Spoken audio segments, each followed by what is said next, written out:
Like you think that just because you're in New York, it gives you the right to boo the MVP candidate, to boo the guy who chased the Triple Crown and broke the home run record in the American League? It just makes no sense to me. This is the equivalent of, you're working on your marriage, right?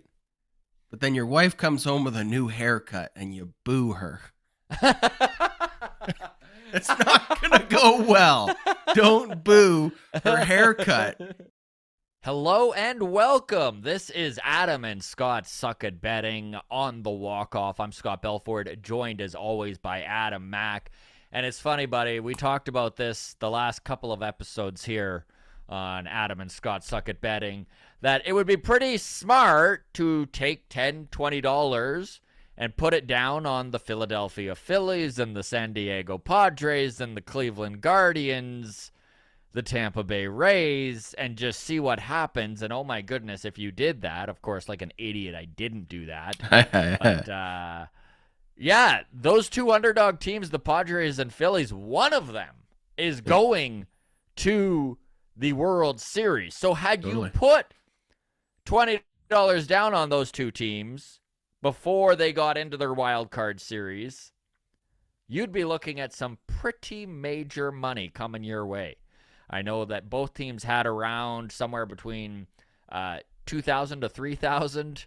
So if you put $100 down, you were making, substantial money on those bets. Yeah, as it stands right now, the odds have come down substantially. Phillies plus 275. So it's about 90% lower than it was a week ago. And the Padres plus 540. So interesting. The Phillies have better odds than the Yankees. Yankees are plus 350. Phillies plus 275. Is that just because the Astros? We don't expect the Astros to even make it? I think it's because the Astros are standing in the way. Of course, we here on the Walk-Off are partnered with BetStamp, which is a aggregator for betting sites. So if you are going to place a bet, you're going to be able to go to BetStamp, look at the line shopping, it's called. So line shop, and that will then give you the site that is going to pay you the most. And I know Adam has gone over this a few times, but we'll touch on it again here. If you are going to sign up for BetStamp, it actually does the channel a lot of good. If you use Walk-Off as your code when you're signing up, it helps us here.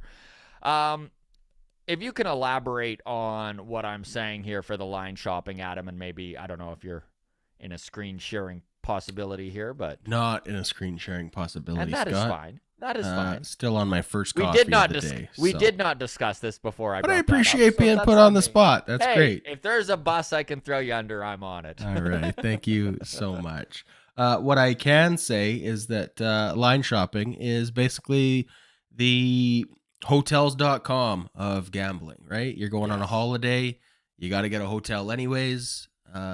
Find the best deal for a hotel at your destination.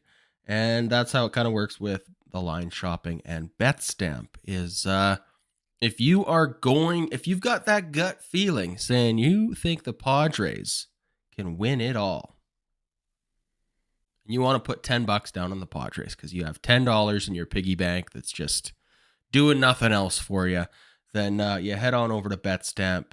You check it out, and they've got all the lines available to you. So I'm looking at the Padres are around plus 500 at most sites, but at Bet365, they have them at plus 540. So if you're putting down $100, you're getting an extra $40 on your payout if you go with Bet365.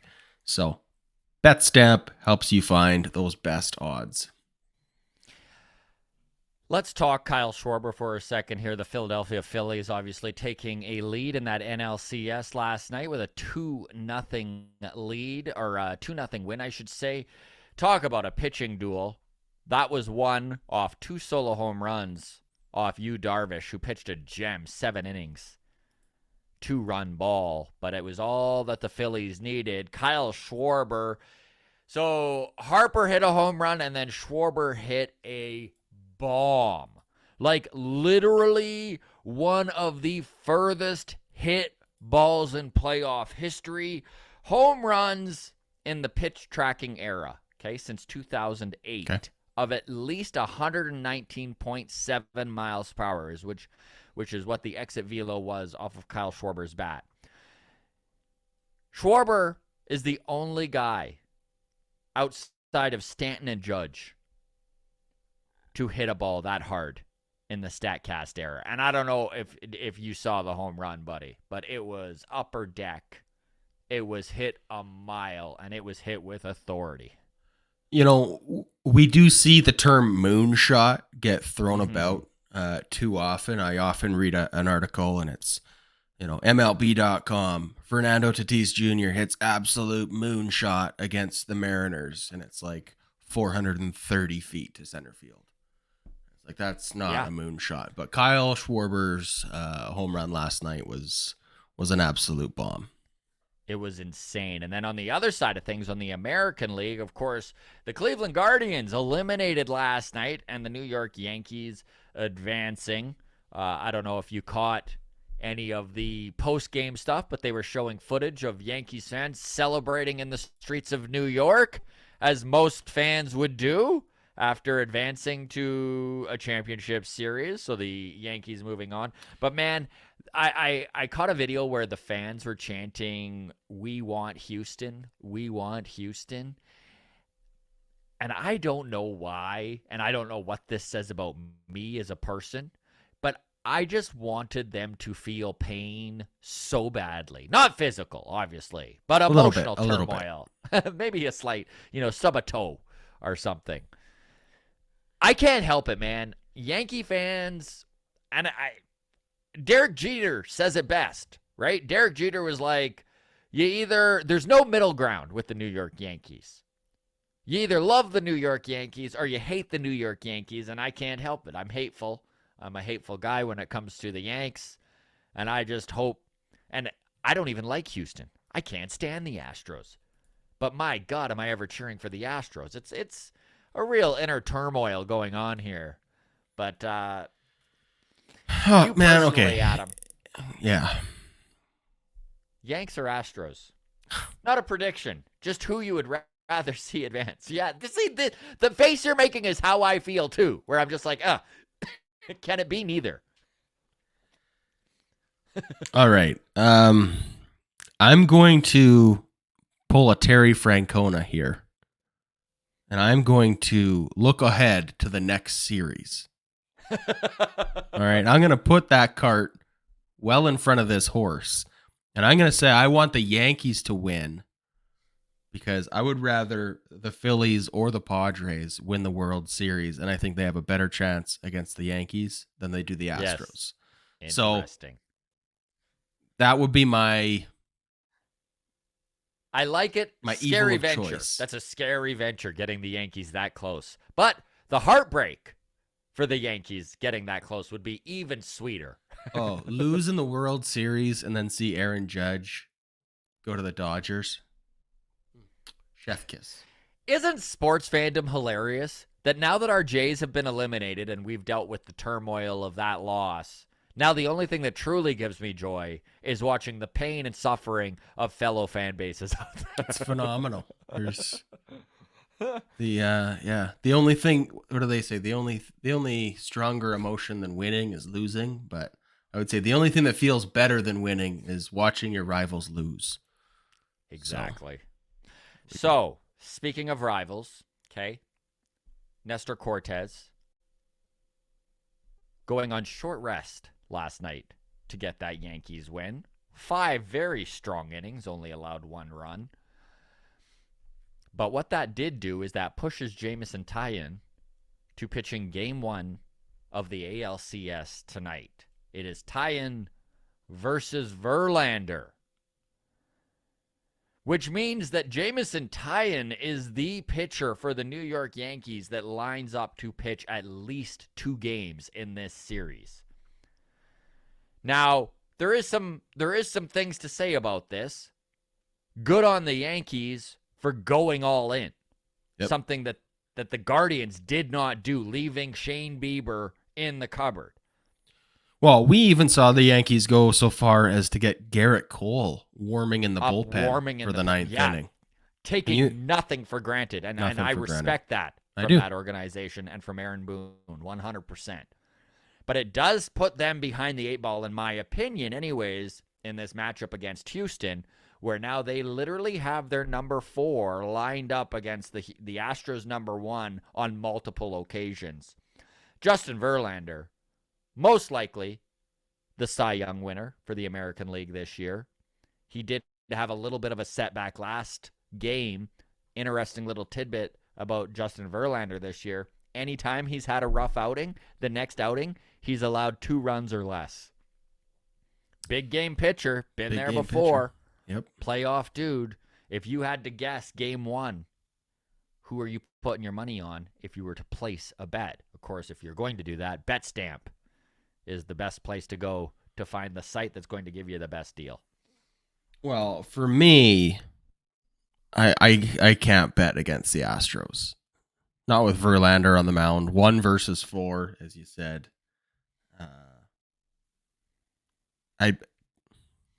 It feels like as safe a bet as I can imagine. Which doesn't exist, but this is true. Who do you want, or who do you think? I think it's going to be the Astros. I think that the Yankees are going to put up a pretty good fight tonight. I think the rest that the Astros are allotted themselves by sweeping the Mariners is going to pay off, and it's going to pay off big. I really think that the Astros take this series in 5. I think that the Yankees will scrape one out in New York, but I think that they are going to lose tonight. I think they're going to lose tomorrow. I think they're going to be in some serious trouble, but we will see how that plays out. Over under. Let's set it at 0.5 games where Aaron Judge gets booed by Yankees fans. Oh, you think he gets booed or not? I mean, he led the Yanks to the ALCS. Big game last night for him. He continues to be the driving force of that offense. He is a free agent. We've already watched the Yankees fans boo him for 2 bad games, 7 bad at-bats. So I guess it is possible, but I mean, if you're a Yankees fan, fucking give your head a shake. What the heck is going on? Like, he's going to free agency. Why would you give? You think that he's not human? You think all these guys playing in New York are built differently? Give me a frickin' break. Like, you think that just because you're in New York, it gives you the right to boo the MVP candidate, to boo the guy who chased the Triple Crown and broke the home run record in the American League? It just makes no sense to me. You know what? This is the equivalent of, and this is a stupid analogy, but the equivalent of, you're working on your marriage, right? But then your wife comes home with a new haircut and you boo her. It's not going to go well. Don't boo her haircut if you want to save the marriage. This has been Adam and Scott are great at dating advice. Baby, you're still into renewing our vows, right? You'll let your hair grow out, though? Yeah, maybe we push that vow renewal back a couple months. But yeah. I mean, it is going to be interesting with Aaron Judge and the Yankees. Obviously, I think as a bet, if you're going to place a bet on where he goes, the Yankees is probably the safe bet. However, we've heard all these rumors about Trey Turner maybe not being sought after by the Dodgers, and there being some money up for grabs that would go towards Judge there. Of course, there's all the rumors of Judge being a Bay Area boy and San Francisco having money to spend.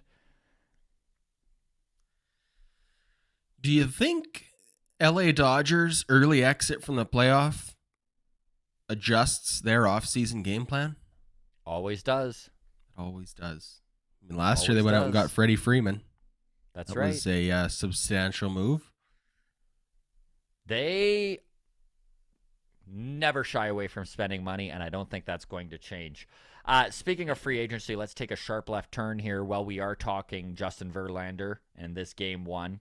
He is going to be a free agent at the end of this season. Now, obviously, there's a player option. He signed a 2-year deal with Houston with a player option. He's going to opt out. He's not taking the $25 million. For sure, it is possible for him to get a Max Scherzer deal, especially after this season, especially if you look at his playoff experience and you just look at the ilk of this dude, right? Comes off of Tommy John surgery and doesn't miss a beat.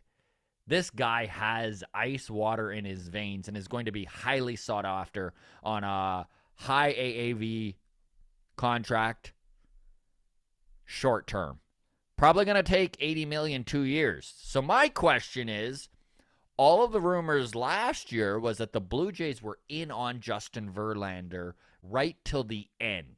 And he wound up choosing, Verlander even said this, by the way, that he was considering the Blue Jays offer. And wound up going with Houston because that's what he knows.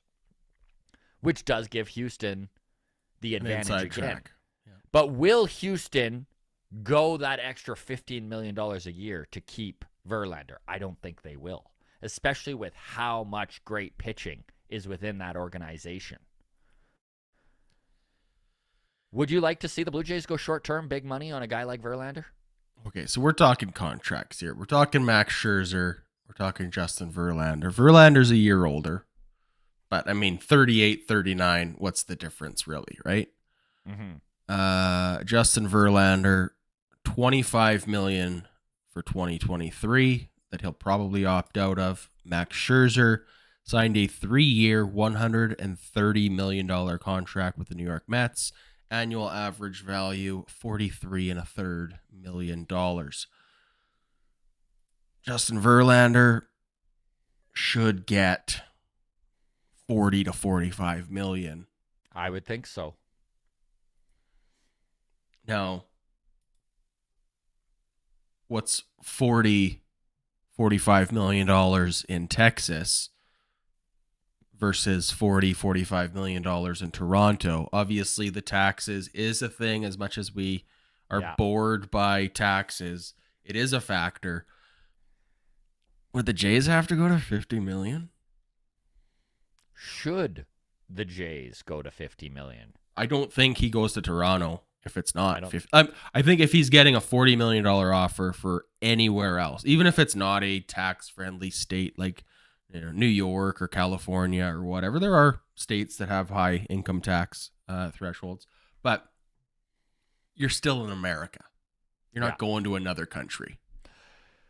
So we talked about this yesterday with the Ryu insurance and the fact that a team can insure their players. It normally costs somewhere for position players, I think it was 4% of the contract, and then I think it's 7% on pitchers. Obviously, Ryu was injury prone before the Blue Jays signed him, so I would say it's probably 100% that they insured Hinge and Ryu. You want to bet on that? And then you recoup 80% of the salary, which means there's $16 million coming back to the Blue Jays, even though technically $20 million is on the books. So it looks dead money, but it's not all dead money. It's also $16 million from last year. Mm-hmm. So $32 million. Let's just call it 30 to be conservative. Tack that onto a Justin Verlander contract and say, hey, we'll pay your federal income tax to the Canadian government for you. I think a 1-year deal like this, too, really does take some pressure. I mean, I would rather see them go all in on a Justin Verlander for 1 year than a qualifying offer for Ross Stripling. I love Ross, by the way, and I would be totally fine if the Blue Jays go the route of re-upping Ross Stripling. I just don't think it's going to happen, and I think that when you look at the young pitchers coming up, could Justin Verlander help a guy like Alek Manoah take that next step? I think he could. Could we see Ricky Tiedemann given a shot mid-season and Justin Verlander take him under his wing? I think that's a possibility. I think that there is all sorts of intangible positives in getting Justin Verlander. I mean, that goes without say. So Justin Verlander, 1 year, $50 million. Let's do it. Take that Ryu insurance money. Let's put it to work. I don't hate it. I don't hate it at all. All right, buddy. Should we wrap up things there? Let's wrap it up there. Good talk. All right. This has been Adam and Scott Suck at Betting. If you are going to sign up for BetStamp, which is our partner here on the show, we would really appreciate it if you use the code WALKOFF. Do the same thing when you're signing up for affiliates. And, yeah, thank you so much for watching.